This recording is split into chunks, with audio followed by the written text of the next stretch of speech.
Welcome back to BCN news. పర్యావరణానికి హాని కలిగిస్తే ఉపేక్షించేది లేదని కూటమి ప్రభుత్వం పర్యావరణ హితానికి కృషి చేస్తోందని ఉంగుటూరు ఎమ్మెల్యే పచ్చమట్ల ధర్మరాజు పేర్కొన్నారు. ఏలూరు జిల్లా ఉంగుటూరు మండలం నారాయణపురం లయన్స్ క్లబ్ సమావేశ మందిరంలో ఎమ్మెల్యే పచ్చమట్ల ధర్మరాజు నేతృత్వంలో ఏలూరు జిల్లా డీపీఓ శ్రీనివాస్ విశ్వనాథ్ అధ్యక్షతన నియోజకవర్గ స్థాయి అధికారులతో సమీక్షా సమావేశం నిర్వహించారు. ఈ సమావేశంలో ఆక్వా సాగులో కోడి వ్యర్థాలు నిరోధం, గ్రామాల్లో కలుషితం లేని త్రాగునీరు సరఫరాపై అధికారులు సామాజికవేత్తలతో సమీక్షించారు.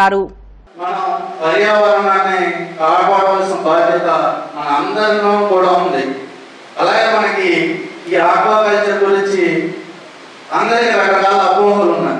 ఎందుకంటే ఇది ఎక్కడా కూడా ఒక దిశానిర్దేశం లేకుండా స్వతహాగా రైతులు ఏర్పరచుకున్న ఇది ఒక బలమైన ఆర్థిక వ్యవస్థ. అలాగే ఒక పండించే చేప కలిసి ఇది కూడా, ఎందుకంటే ఎక్కడ కూడా ఎవరు ఏ మార్కెట్లు కూడా ఏర్పాటు చేయలేదు. మార్కెట్ వైజ్ కూడా రైతులే చేసుకున్నారు. అలాగే ఇక్కడ కొల్లేరు వచ్చేటప్పటికి కొల్లేరుని మనం పర్యావరణం కాపాడటంతో పాటు అక్కడ ఉన్న ప్రజల యొక్క జీవితాలను కూడా బాగుండేటట్టు, వాళ్ళకి ఆదాయం వచ్చేటట్టు మనం చేయాలని మనం చేయాలి తప్ప అక్కడ మనకి ఫీడ్ మేపి చేప వల్ల ఎప్పుడు ఎవరికి కూడా ఇబ్బంది ఉండదు. ఎందుకంటే మనం సరైన నాణ్యమైన మేతను అందించగలిగితే ఆ చేప ద్వారా మనకు కూడా ఆరోగ్యకరమైన ఆహారంగా ఉంటుంది తప్ప దానివల్ల ఎటువంటి నష్టం లేదు. అలాగే మనకి ఫారెస్ట్ డిపార్ట్మెంట్ ఆయన చెప్తున్నారు, మనం ఫంగస్నే కూర్చేందు లేకపోతేనే బాగుండు, దాన్ని మొత్తం చేస్తాను. మనం ఫంగస్ ఇంపోర్ట్ చేసుకుంటాం. మనం 5 స్టార్ వాటర్ అన్ని కూడా భాష అనే చేప ఫంగస్ జాతికి చెందింది. అంటే ఆ చేపలో ఎటువంటి ఇబ్బంది లేదు, మనం మేతలోనే ఇబ్బంది. దాన్ని మీరందరూ కూడా ఇక్కడ ఉన్న అధికారులు అందరూ అలాగే ప్రజాప్రతినిధులు కూడా దానికి పూర్తిగా సహకరించి సరైన నాణ్యమైన మేతను మేపితే మనం అతి తక్కువ ధరలో ప్రజలకు కూడా పౌష్టిక ఆహారాన్ని అందించే విధంగా చేపలు ఉంటాయని మీ అందరికీ కూడా తెలియజేసుకుంటున్నాం.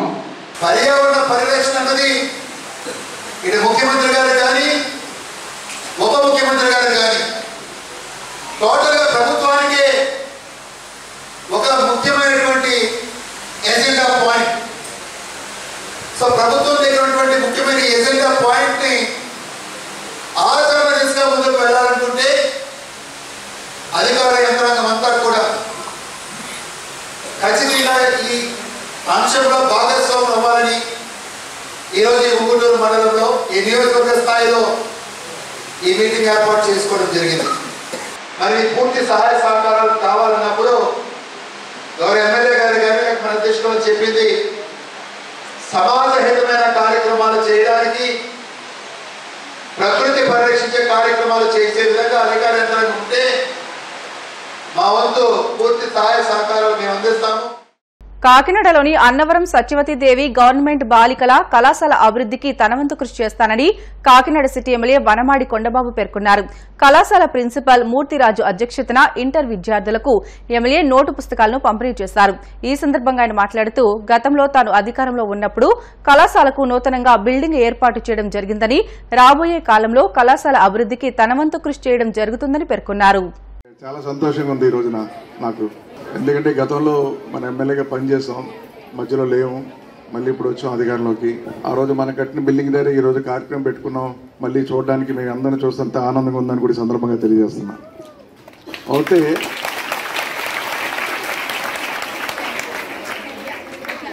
ఈరోజు ఇప్పుడే వస్తూ మాట్లాడాను మేడంతో, అది మాట్లాడితే చాలా రిపేర్లు ఉన్నాయండి, ఇంకా రూమ్స్ కావాలని కూడా అడిగారు. ఇప్పుడు ఆ విధంగా చూసుకున్నట్టయితే మన ప్రభుత్వం వచ్చిన తర్వాత నిన్ననే నేను పిఆర్ కాలేజీకి వెళ్ళడం జరిగింది.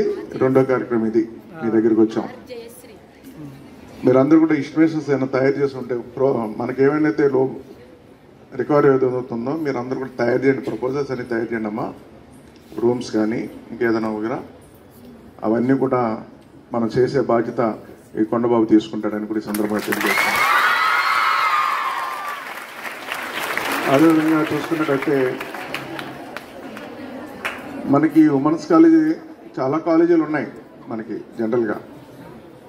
కానీ ఈరోజు ఈ ఉమెన్స్ కాలేజీకి, జూనియర్ కాలేజీకి, డిగ్రీ కాలేజీకి ఉన్న డిమాండ్ ఇంకెక్కడా లేదు కాకినాడలో అని కూడా సందర్భంగా తెలియజేస్తున్నాం.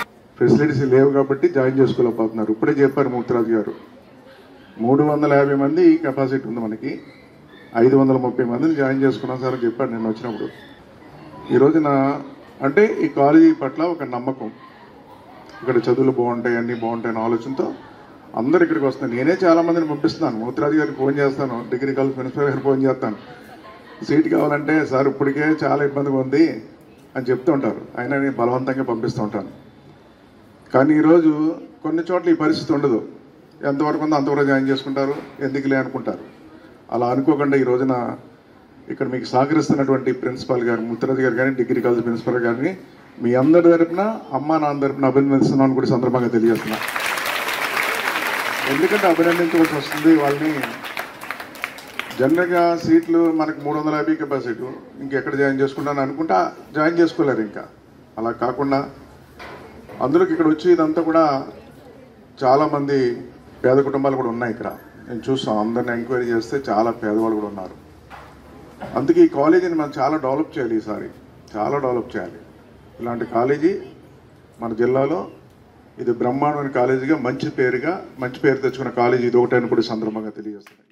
పరిసరాలను శుభ్రంగా ఉంచుకోవడం ద్వారా సీజనల్ వ్యాధులను దూరం చేసుకోవచ్చునని ఏలూరు జిల్లా గుండుగోల్ను ప్రాథమిక ఆరోగ్య కేంద్రం వైద్యాధికారిని శ్రీలక్ష్మి పిలుపునిచ్చారు. మండల కేంద్రమైన భీమడోల్లో అతిసార కేసులు నమోదైన నేపథ్యంలో శుక్రవారం వైద్యాధికారిని శ్రీలక్ష్మి నేతృత్వంలో వైద్య సిబ్బంది ఇంటింటి సర్వే నిర్వహించారు. గుర్రాల చెరువు ప్రాంతానికి చెందిన 2 మహిళలు వ్యాధి లక్షణాలతో బాధపడుతూ స్థానిక సామాజిక ఆరోగ్య కేంద్రంలో చికిత్స తీసుకున్నారు. ఈ మేరకు వైద్యాధికారులు వారిని పరామర్శించి వివరాలు తెలుసుకున్నారు. ఈ సందర్భంగా శ్రీలక్ష్మి మాట్లాడుతూ వాతావరణ మార్పుల నేపథ్యంలో ప్రజలు వేడి నీటిని చల్లార్చి తీసుకోవాలని, పరిసరాలను పరిశుభ్రంగా ఉంచుకోవాలని, దోమల వ్యాప్తి నిరోధానికి డ్రై డే పాటించాలని పిలుపునిచ్చారు. కార్యక్రమంలో సూపర్వైజర్ రామకృష్ణ, హెల్త్ అసిస్టెంట్లు, MLHPలు, ఆశాలు, కార్యకర్తలు పాల్గొన్నారు. నేను medical officer Gundugolu doctor K Srilakshmi. ఇందులో భాగంగా మనకు భీమడోలు పంచాయతీ దాని గురించి 2 కేసులు నమోదయ్యాయి. డైరీ కేసు వీరు నాగలక్ష్మి గారు, అనసూయ గారు. ఈ 2 కేసులు కూడా ఒక నాగలక్ష్మి గారు డిశ్చార్జ్ అయ్యారు. అనసూయ గారు ఇంకా ప్రస్తుతం హాస్పిటల్ ట్రీట్మెంట్ మీద ఉన్నారు. వీళ్ళిద్దరు గురించి ఏమంటే విరోచనాలని జాయిన్ అయ్యారండి హాస్పిటల్లో. ఇద్దరికి హిస్టరీ తీసుకోవడం వల్ల మనకి ఏం తెలిసింది, ఇద్దరు ఫుడ్ కంటామినేషన్, ఆహారము కలుషితం వల్ల వీళ్ళకి విరోచనాలు అనేది జరిగింది. మరోవర్ ఇందులో భాగంగా మా మెడికల్ టీం ప్రకారంగా ఇంటింటికి హౌస్ టు హౌస్ సర్వే చేయడం జరిగిందండి. అండ్ ఆల్సో ప్రజలందరికీ కూడా అప్రయత్నం చేయడం జరిగింది.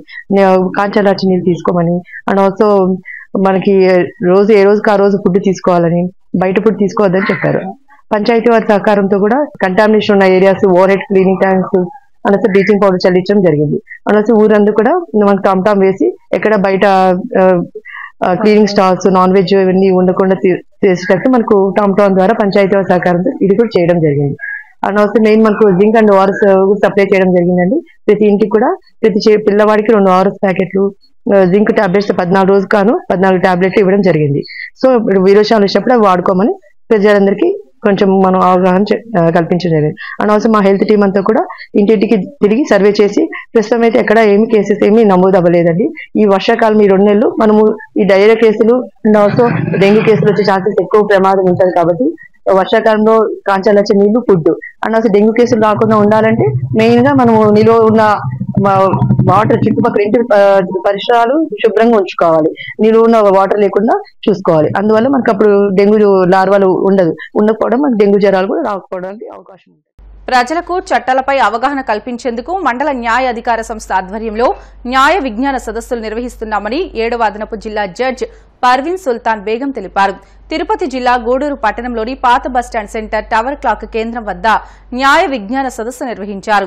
ఈ కార్యక్రమంలో పాల్గొన్న 7వ అదనపు జిల్లా జడ్జ్ పర్వీన్ సుల్తానా బేగం మాట్లాడుతూ దేశంలో అమల్లో ఉన్న చట్టాలపై ప్రజలకు అవగాహన కల్పించాలన్న ఉద్దేశంతో న్యాయ సేవాధికార సంస్థ ఆధ్వర్యంలో న్యాయ విజ్ఞాన సదస్సు నిర్వహిస్తున్నామని తెలియజేశారు. ఈ క్రమంలో మోటార్ వెహికల్ యాక్ట్ పై ప్రజలకు ఆమె అవగాహన కల్పించారు. ఈ కార్యక్రమంలో న్యాయవాదులు, పోలీస్ శాఖ అధికారులు, రవాణా శాఖ అధికారులు పాల్గొన్నారు. వాళ్ళు కేసు బుక్ చేస్తారు, మా దగ్గరికి తీసుకొస్తారు. అలాగే లాయర్లతో మీరు మాట్లాడతారు, వాళ్ళ ఆఫీస్కి వెళ్తారు, ఇళ్ళకి వెళ్తారు. వాళ్ళతో మీకు పరిచయం ఉండదు. కాకపోతే మాలాంటి జడ్జీలతో ఏ విధమైన పరిచయం ఉండదు. మాట్లాడే సందర్భాలు కూడా చాలా తక్కువ. మాకు ఇచ్చిన ఇన్స్ట్రక్షన్స్ ఏంటంటే హైకోర్టు కానీ మాకు స్టేట్ లీగల్ సర్వీసెస్ అథారిటీ అని, ఇలా జిల్లాలకు సంబంధించి డిస్ట్రిక్ట్ లీగల్ సర్వీసెస్ అథారిటీస్ అని కొన్ని ప్రత్యేకంగా ఏర్పాటు చేసినటువంటి సంస్థలు. ఈ సంస్థలు మాకు ఇచ్చిన డైరెక్షన్ ఏంటంటే అట్లీస్ట్ మీరన్నా, ఎందుకంటే మీరు ప్రత్యక్షంగా కాంపెన్సేషన్ అవార్డు చేసి అలాంటి వ్యక్తులు ప్రాణాలు పోయిన వాళ్ళ కుటుంబాలను చూస్తున్నారు.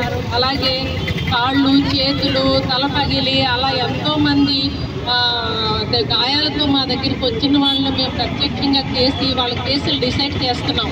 అంటే మేము చూసేది ఏదో కథలు సినిమా చూసి 3 hours వదిలేసేది కాదు. అలాగే ఒక కథ చదివి ఒక 1/2 hour చదివి అయ్యో పాపం అని వదిలేసేది కాదు. ప్రత్యక్షంగా జీవితాలను చదువుతున్నాం మేము. ఒక వ్యక్తి యొక్క జీవితాలని, ప్రజల్లో ఉన్న యొక్క జీవితాలని, వాళ్ళు ఎలా బతుకుతున్నారు, వాళ్ళు చేసిన అన్యాయం ఏంటి, వాళ్ళకి ఏం లాస్ జరిగింది, మా చట్టాల వల్ల ఏమన్నా ఉపయోగం ఉందా లేదా అన్నీ ఆలోచించి ఒక మనుషుల యొక్క జీవితాలను ప్రత్యక్షంగా చదివి జడ్జిమెంట్స్ ఇవ్వడం జరుగుతుంది. అందుకని మాలాంటి వ్యక్తులు ఇలా పబ్లిక్గా వచ్చి ప్రజలతో మీకు ఏ విధమైన చట్టాలు ఉన్నాయి, ఎలా దాన్ని మీరు ఉపయోగించుకోవాలనేటువంటి చెప్పడం వల్ల ఇంకా ఎక్కువ ఉపయోగం ఉంటుందేమో మీ వల్ల.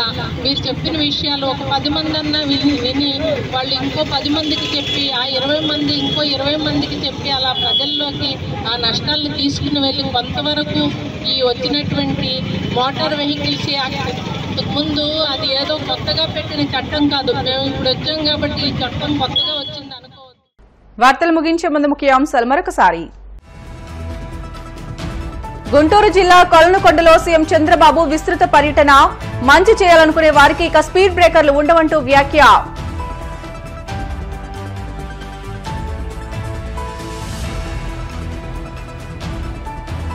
ప్రపంచ బ్యాంకు ప్రతినిధులతో డిప్యూటీ సీఎం పవన్ కళ్యాణ్ సమావేశం, రక్షిత తాగునీరు సరఫరాపై చర్చ.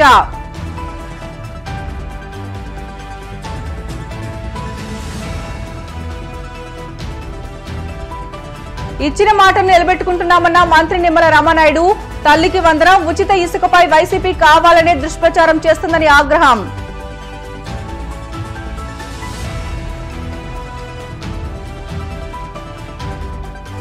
వాడపల్లి వెంకటేశ్వర స్వామి ఆలయంలో ప్రత్యేక పూజలు, స్వామిని దర్శించుకుని తరించిపోయిన భక్తజనం.